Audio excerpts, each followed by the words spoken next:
اعوذ باللہ من الشیطان الرجیم بسم اللہ الرحمن الرحیم۔ اوقات درود شریف۔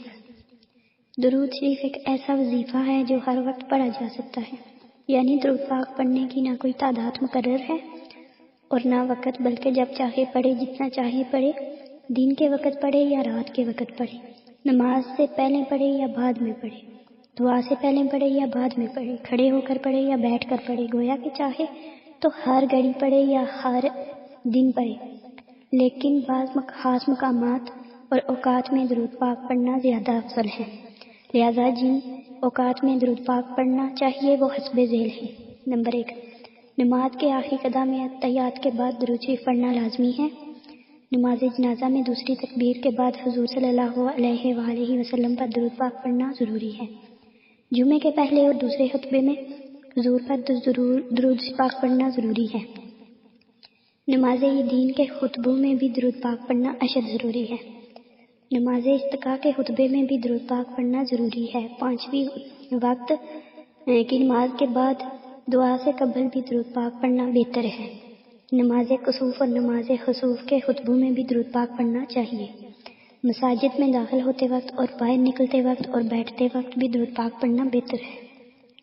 وضو کے وقت اور وضو کے بعد تیمم کرنے کے بعد غسل جنابت کے بعد بھی درود پاک پڑھنا چاہیے۔ دعا کے آغاز اور اختتام پر درود پاک پڑھنا قبولیت دعا کے لیے اکثیر ہے۔ دوران حج بیت اللہ میں درود پاک کا پڑھنا بہت افضل ہے۔ کوئی صفا کوئی مروہ اور حجر اسود کو بوسہ دیتے وقت بھی درود شریف پڑھنا بہت اچھا ہے۔ قیام عرفات اور مزدلفہ میں بھی درود پاک کا ورد بہت اچھا ہے۔ طواف کے بعد خانہ کعبہ سے نکلتے وقت بھی درود شریف پڑھنا چاہیے۔ مدینہ شریف اور مسجد نبوی میں داخلے کے وقت بھی درود شریف پڑھنا چاہیے۔ زیارت روضہ رسول اکرم صلی اللہ علیہ وآلہ وسلم کے وقت بھی درود شریف پڑھنا چاہیے۔ ریاض الجنہ اور صحابہ صفا کے تھڑے پر بھی درود شریف کا ورد کرنا چاہیے۔ رسول اکرم صلی اللہ علیہ وآلہ وسلم کے متبرک آثار دیکھتے وقت بھی درود پاک پڑھنا چاہیے۔ مقام بدر اور مقام احد وغیرہ کو دیکھتے وقت بھی درود شریف پڑھنا چاہیے۔ جمعرات کو بعد نماز عشاء یا بعد نماز تہجد بھی درود پاک کا ورد بہت بہتر ہے۔ جمعے کے دن قبل از جمعہ یا بعد از جمعہ کی صورت سے درود پاک پڑھنا چاہیے۔ ہر روز صبح اور شام کے وقت بھی درود پاک پڑھنا بہت اچھا ہے۔ ہفتے کے روز کی صورت سے درود پاک پڑھنا شفاعت کی دلیل ہے۔ پیر کے روز صبح کے وقت درود پاک کا ورد بے پناہ فضیلت رکھتا ہے، کیونکہ حضور کی ولادت اسی روز ہوئی۔ رمضان المبارک میں ہر روز درود پاک پڑھنا بہت زیادہ اجر کا قابل ہے۔ شب برات میں آدھی رات کے بعد استغفار کے بعد درود پاک پڑھنا چاہیے۔ حضور صلی اللہ علیہ وآلہ وسلم کا نام لیتے اور لکھتے وقت درود شریف پڑھنا ضروری ہے۔ کسی محفل یا اجتماع میں آغاز گفتگو سے قبل درود پاک پڑھنا باعث برکت ہے۔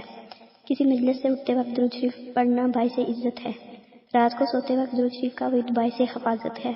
سو کر اٹھتے وقت درود شریف کا پڑھنا باعث عمر درازی ہے۔ نیند نہ آنے کی صورت میں درود شریف کا پڑھنا باعث سکون قلبی ہے۔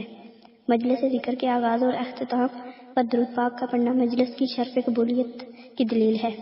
ختم قرآن پاک کے وقت درود شریف کا پڑھنا باعث سعادت ہے۔ درس و تعلیم کے وقت درود پاک کا پڑھنا اضافہ علم کی دلیل ہے۔ گناہ کے بعد توبہ کے وقت درود شریف کا پڑھنا قبولیت توبہ کی علامت ہے۔ گھر میں داخل ہوتے وقت درود شریف کا پڑھنا گھر میں باعث برکت ہوگا۔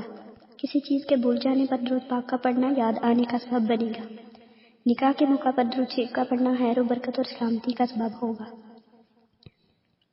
حالت غربت میں درود پاک کا پڑھنا غنی ہونے کا ذریعہ بنے گا۔ مصیبت اور سختی کے وقت درود پاک کا پڑھنا باعث راحت ہوگا۔ قبرستان میں داخل ہوتے وقت درود پاک کا پڑھنا باعث مغفرت ہوگا۔ ہر نیک کام کرتے وقت درود پاک کا پڑھنا انجام بخیر کی دلیل ہے۔ حالت سفر میں درود پاک کا ورد باعث حفاظت اور حریت ہوگا۔ میت کو قبر میں اتارتے وقت درود پاک کا پڑھنا باعث راحت ہوگا۔